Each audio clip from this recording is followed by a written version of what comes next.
Hi, പുതിയൊരു വീഡിയോയിലേക്ക് സ്വാഗതം. ഇന്നത്തെ വീഡിയോയിൽ കാണിക്കുന്നത് മൈക്രോടെക്കിൻ്റെ ഇൻവെർട്ടറും ഒക്കായയുടെ ലിഥിയം ബാറ്ററിയും പിന്നെ ലൂം സോളാറിൻ്റെ പാനലും വെച്ചൊരു ഓഫ് ഗ്രിഡ് സിസ്റ്റത്തിന് ഇൻസ്റ്റാളേഷൻ വീഡിയോ ആണ് ഇന്നത്തെ വീഡിയോയിൽ കാണിക്കാൻ പോകുന്നത്.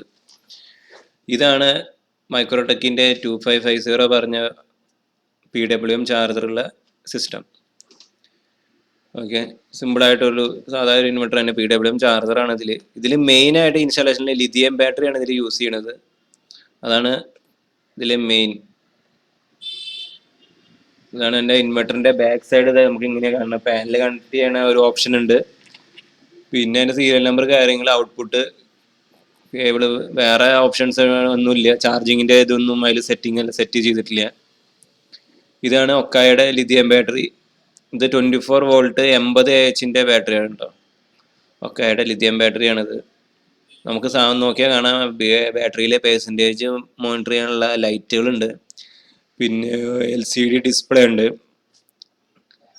ഡിസ്പ്ലേയിൽ നമുക്ക് അതിൻ്റെ ബാക്കപ്പ് കാര്യങ്ങൾ, ചാർജിങ് എത്രയാന്നൊക്കെ കാണിച്ചുകൊണ്ടിരിക്കും.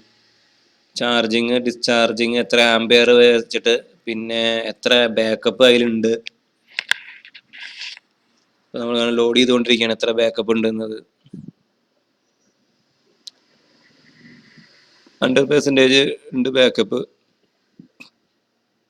പിന്നെ ബാറ്ററി വോൾട്ട് കാര്യങ്ങൾ, ചാർജിങ്, ഡിസ്ചാർജിങ് തുടങ്ങിയ കാര്യങ്ങളാണ് ഈ സിസ്റ്റത്തിലുള്ളത്. ഇത് 80 Ah ആട്ടോ, 24 വോൾട്ട് 80 Ah സിസ്റ്റമാണ്. അത്യാവശ്യം റേറ്റ് ഉള്ള ഒരു ബാറ്ററിയാണ് ഇത് ഒക്കെയുടെ.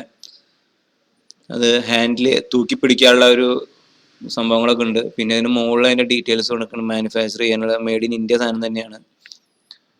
സീരിയൽ നമ്പർ, വോൾട്ട്, AH, പിന്നെ അതുപോലെ ഡിസ്ചാർജിങ്, പിന്നെ ഹീറ്റ് എത്ര വേണോ അതിൻ്റെ കാര്യങ്ങളൊക്കെ അതിൽ ചെയ്തിട്ടുണ്ട്. സീരിയൽ നമ്പർ കാര്യങ്ങളൊക്കെയാണ് ചെയ്തത്.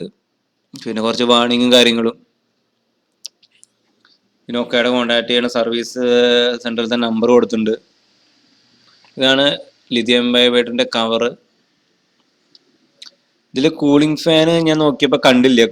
ചിലതിൽ കൂളിംഗ് ഫാൻ കാണാറുണ്ട്, ഇതിൽ അങ്ങനെ കൂളിംഗ് ഫാനൊന്നും കണ്ടില്ല. ഇതിൽ ഏറ്റവും റേറ്റ് കൂടുതലുള്ളത് ഉള്ള സാധനമാണ് ലിഥിയം ബാറ്ററി. ബാറ്ററിക്ക് തന്നെയാണ് ഇതിൽ ഏറ്റവും റേറ്റ് കൂടിയത് സിസ്റ്റം. അത്യാവശ്യം നല്ല ക്വാളിറ്റി ഉള്ള പ്രോഡക്റ്റ് തന്നെയാണ്. കാണുമ്പോൾ പാക്കിങ്, അവരുടെ കേസും കാര്യങ്ങളൊക്കെ നല്ല ക്വാളിറ്റി ഉണ്ട്. ഒക്കായെ സംബന്ധിച്ച് ഒക്കായ്ക്ക് എന്തൊക്കെയോ എനിക്ക് ശരിക്കും അറിയില്ല, കുറച്ച് സർട്ടിഫിക്കേഷൻ കാര്യങ്ങളൊക്കെ കിട്ടിയ ബ്രാൻഡാണ് ഒക്കായ. ഒക്കായുടെ സാധാ ബാറ്ററി ഉണ്ടായിരുന്നു, അത് ട്യൂബുലർ ബാറ്ററീസ് ഒക്കെ ഉണ്ടായിരുന്നു. ഇൻവെർട്ടർ സാധാ ഇൻവെർട്ടർ തന്നെ. അതിൽ ഇൻവെർട്ടർ MPPT ആണെങ്കിൽ നന്നായിരുന്നു എന്നൊരു തോന്നലുണ്ട്. ഇതിപ്പോൾ വെറും PWM സിസ്റ്റമാണ് അത്. കാരണം നമ്മൾ ലിഥിയം ബാറ്ററി അങ്ങനെയൊക്കെ ഉപയോഗിക്കുമ്പോൾ ഒരു MPPT സിസ്റ്റം ഉണ്ടെങ്കിൽ നന്നായി. ഇത്രയും കാശ് ഇൻവെസ്റ്റ് ചെയ്യുമ്പോൾ അത് നന്നായെന്ന് തോന്നി. ഇതിപ്പോൾ അതിൽ മൈക്രോടെക്കിൻ്റെ സിസ്റ്റമാണ്. ഇത് ലൂം സോളാറിൻ്റെ പാക്കാണ്. ലൂം സോളാർ സൈറ്റിൽ കൊടുക്കണ അല്ലെങ്കിൽ അവർ കോംബോ കൊടുക്കണ ഒരു പാക്കാണ് സംഭവം. ഇത് അതാണ് കസ്റ്റമർ ചൂസ് ചെയ്തത്.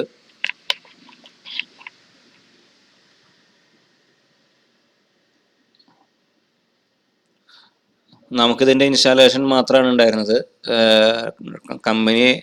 കസ്റ്റമർ ഡയറക്റ്റ് കമ്പനിയെ കോൺടാക്ട് ചെയ്യായിരുന്നു. നമുക്ക് ഇൻസ്റ്റാളേഷനൊക്കെ കഴിഞ്ഞ് നമ്മൾ ടെക്നീഷ്യനായ കാരണം, ലൂമിൻ്റെ കാരണം നമുക്ക് ഇൻസ്റ്റാളേഷൻ സപ്പോർട്ടാണ് വന്നത്.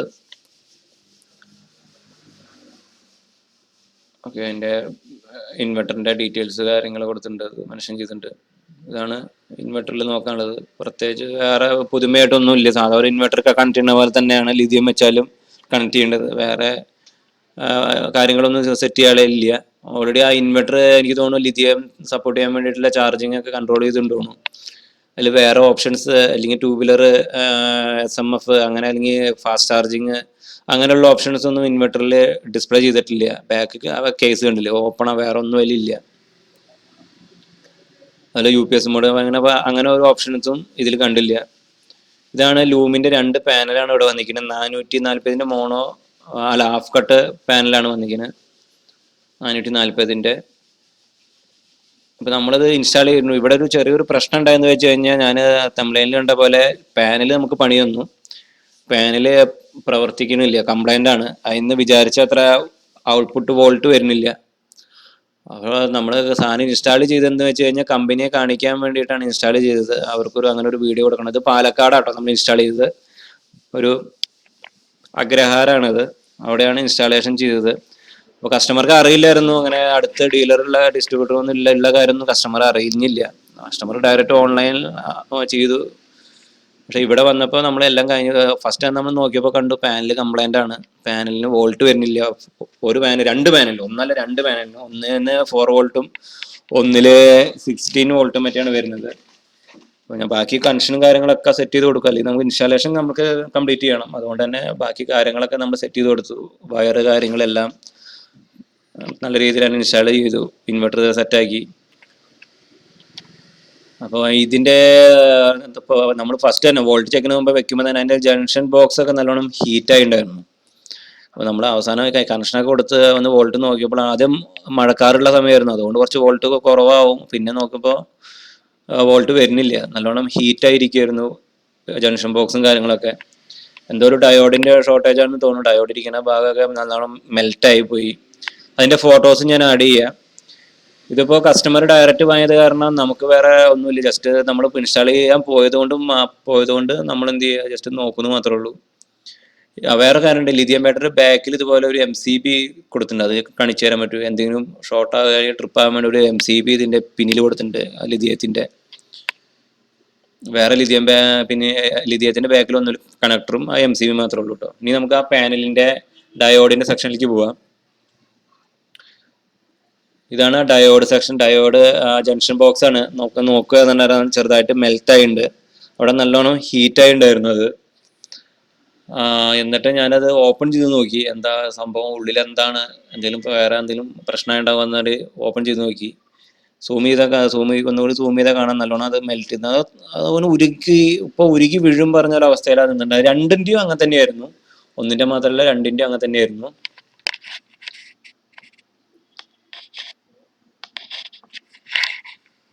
പിന്നെ അത് ആ ബോക്സിന്റെ കവർ ഞാൻ ഓപ്പൺ ചെയ്തപ്പോൾ കണ്ട കാഴ്ചയാണത്. ആ സിൽക്കൻ അതിൽ വെച്ചിട്ടുണ്ടായിരുന്നു.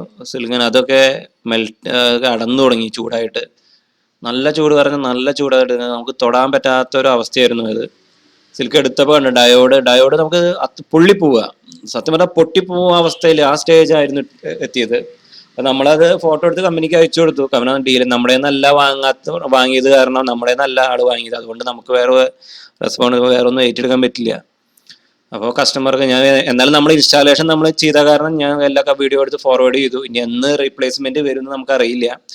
റീപ്ലേസ്മെന്റ് വന്നാൽ അതിൻ്റെ ഒരു വീഡിയോ ഞാൻ ഇടാം.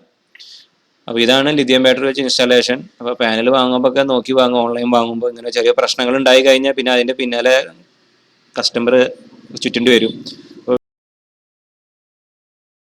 ഈ ലൂമിന്റെ പാനൽ ഇതുപോലെ എത്രയോ പേര് ഓൺലൈനിലൊക്കെ വാങ്ങുന്നുണ്ട്. അപ്പൊ ചിലരും ഡീലറിന്ന് കയ്യിൽ നിന്ന് വാങ്ങുമ്പോൾ പാനലിന് റേറ്റ് കൂടും എന്നൊക്കെയാണ്. പക്ഷെ ഓൺലൈനെക്കാട്ടും ചിലപ്പോൾ റേറ്റ് കുറവാകും ഡീലർ സപ്ലൈ ചെയ്യുമ്പോൾ.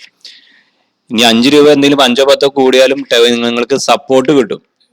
അവർ വന്ന് ഇൻസ്റ്റാളേഷൻ ചെയ്ത് കഴിഞ്ഞാൽ എന്തെങ്കിലും സപ്പോർട്ടും കാര്യങ്ങളും കിട്ടും. ഇതുപോലെ എന്തെങ്കിലും ഡാമേജ് ആയി കഴിഞ്ഞു കഴിഞ്ഞാൽ ആ ഡീലർ നോക്കിക്കോളും. അതിന്റെ റീപ്ലേസ്മെന്റും കാര്യങ്ങളും അവരെ വിളിക്കലും അതിന്റെ ഫോളോ അപ്പും കാര്യങ്ങളും അവർ നോക്കിക്കോളും. ഇതിപ്പോൾ നമ്മളൊരു കസ്റ്റമറാണ് വാങ്ങിച്ചു കഴിഞ്ഞു കഴിഞ്ഞാൽ കസ്റ്റമർ വേണം അതിന്റെ പിന്നാലെ നടക്കാൻ. ഇപ്പൊ ഞാൻ തന്നെ ഇത് ഇൻസ്റ്റാൾ ചെയ്തിട്ട് ഞാൻ എന്ന് വെച്ചാൽ നമ്മൾ നമ്മളവിടെ വന്നൂല, ഞാൻ തന്നെ അവരെ വിളിച്ചിട്ട് കാലത്ത് തുടങ്ങിയിട്ട് വൈകുന്നേരം വരെ ഏകദേശം അവിടെ ഇരുന്നു. ഞാൻ അത് റിപ്ലൈ കിട്ടാണ്ട് എനിക്ക് ഞാനൊരു കമ്പനിയുടെ ടെക്നിക്കലായിട്ടും ഡീലറായിട്ടും കൂടി എനിക്ക് എനിക്ക് തന്നെ റിപ്ലൈ കിട്ടാൻ ഇത്ര സമയം എടുത്തു. എന്ന് വെച്ചാൽ കസ്റ്റമർ ഡയറക്റ്റ് വാങ്ങിയത് കൊണ്ടാണ്. അപ്പൊ ഇനി ഇത് എപ്പോൾ റീപ്ലേസ്മെന്റ് കിട്ടുമെന്നൊന്നും നമുക്കൊരു പറയാം. നമ്മൾ അവർക്ക് ഫോട്ടോ എടുത്ത് അയച്ചു കൊടുക്കും, അത്ര നമുക്ക് ചെയ്യാൻ പറ്റുള്ളൂ. അപ്പോൾ ഇതൊക്കെയായിട്ടും ഡീലർ കയ്യിൽ നിന്ന് വാങ്ങി കഴിഞ്ഞാൽ ഓൺലൈനായിട്ടും ചിലപ്പോൾ വില കുറവാകും. അതുപോലെ നിങ്ങൾക്ക് സപ്പോർട്ട് കിട്ടും. ഇതുപോലെ എന്തെങ്കിലും പ്രശ്നം തന്നെ കൈ കഴിഞ്ഞ് കൊണ്ടും. ഇത് ഏകദേശം 1 ലക്ഷം രൂപയായി, 1 ലക്ഷത്തിന് മേലെയായി സംഭവത്തിന്. അപ്പൊ ഇത്രയും വില കൊടുത്ത് വാങ്ങിയിട്ട് നമുക്ക് ഒരു യൂസ് ചെയ്യാൻ പറ്റാണ്ടിരിക്കുകയാണ് ആ വീട്ടിൽ. പിന്നെ പാനലിന് എന്തെങ്കിലും കംപ്ലൈന്റ് വന്നു കഴിഞ്ഞാൽ ഏത് കമ്പനി ആയാലും കുറച്ച് ടൈം എടുക്കും. അത് എന്ന് വെച്ചാൽ ഡീലർ ആവുമ്പോൾ വിളിച്ചുകൊണ്ടേയിരിക്കും എന്തായിന്ന്. അപ്പോൾ ഡീലർ ഇല്ല, കസ്റ്റമർ ഡയറക്റ്റ് ആണെങ്കിൽ കസ്റ്റമർ വിളിക്കേണ്ടി വരും. ലാംഗ്വേജ് പ്രോബ്ലം കാര്യങ്ങളൊക്കെ വരും. ഒരു സപ്പോർട്ട് കിട്ടില്ല അവിടുന്ന്. ഇതുപോലെ തന്നെ വേറെ ഓഫീസുകളൊന്നും ഇല്ലാത്ത ലൂമിൻ്റെ ഒന്നും വേറെ ഓഫീസിൽ നമ്മുടെ കേരളത്തിൽ തന്നെ ഇല്ല. അതുകൊണ്ട് തന്നെ വിളിക്കുമ്പോൾ കാര്യങ്ങൾ, കാരണം നമുക്ക് തന്നെ ഇത്രയും ഒരു കാര്യങ്ങളാണ് ഫേസ് ചെയ്യാൻ വരിക. അപ്പോൾ ഒരു കസ്റ്റമറെ സംബന്ധിച്ച കുറെ മെയിൽ അയക്കും, ചിലവർക്ക് ലാംഗ്വേജ് അറിയണവരാണ് കുറെ സംസാരിച്ച് വെക്കും. അപ്പൊ പല സ്ഥലത്തും ഇതുപോലെ ഉണ്ട്. അപ്പോൾ നിങ്ങൾ ഏതൊരു കമ്പനിയുടെ സാധനം എടുക്കാനും ഡീലറിൽ നിന്ന് എടുക്കുക, അല്ലെങ്കിൽ ഓൺലൈൻ സപ്പോർട്ട് കാര്യങ്ങളൊക്കെ സർവീസും കിട്ടുന്ന സാധനങ്ങൾ എടുക്കുക. അപ്പോൾ ഒരിക്കലും ഓൺലൈനിൽ നിന്ന് വാങ്ങുമ്പോൾ വില കുറവാണെന്ന് നോക്കരുത്. നല്ല സാധനങ്ങൾ ഡീലറിന്റെ കയ്യിൽ നിന്നും റേറ്റ് അന്വേഷിച്ചിട്ട് വേണം നിങ്ങൾ വാങ്ങാൻ. അപ്പോൾ അല്ലെങ്കിൽ ഇതുപോലെ എന്തെങ്കിലും കംപ്ലൈന്റ് വന്നു കഴിഞ്ഞാൽ ഇതിന്റെ പിന്നാലെ നടക്കേണ്ടി വരും. ഇപ്പൊ ഞാൻ ഇത് സാധനം ഇൻസ്റ്റാൾ ചെയ്തിട്ട് തന്നെ ഒരാഴ്ചയുടെ മേലെയായി. ഇത്രയും പൈസ അവിടെ അവർക്ക് ഉപയോഗിക്കാൻ പറ്റാണ്ട് കിടക്കുകയാണ് ഇങ്ങനെ വീട്ടിൽ പാനലും വെച്ചിട്ട്. എന്ന് റീപ്ലേസ്മെന്റ് ചെയ്യും, അത് കഴിഞ്ഞ് അത് ഇൻസ്റ്റാൾ ചെയ്യാൻ പോകണം. അപ്പോൾ നമുക്ക് ഒഴിവ് നോക്കണം, എന്നെ സംബന്ധിച്ചിട്ട് നമ്മുടെ പേയ്മെന്റ് കാര്യങ്ങൾ നോക്കണം. എന്നിട്ട് അതൊക്കെ കമ്പനി സംസാരിച്ചിട്ടാണ് അപ്പൊ നമ്മൾ ഇൻസ്റ്റാളേഷന് പോവുക. അപ്പൊ പിന്നെയും ടൈം ഡിലേ വരും അവിടെ. അപ്പോൾ വീഡിയോ കണ്ട എല്ലാവർക്കും നന്ദി. എന്തെങ്കിലും ഡൗട്ട്സ് ഉണ്ടെങ്കിൽ കമന്റ് ചെയ്തോളൂ. അപ്പോൾ ലൈക്ക് ചെയ്യുക. താങ്ക്സ്.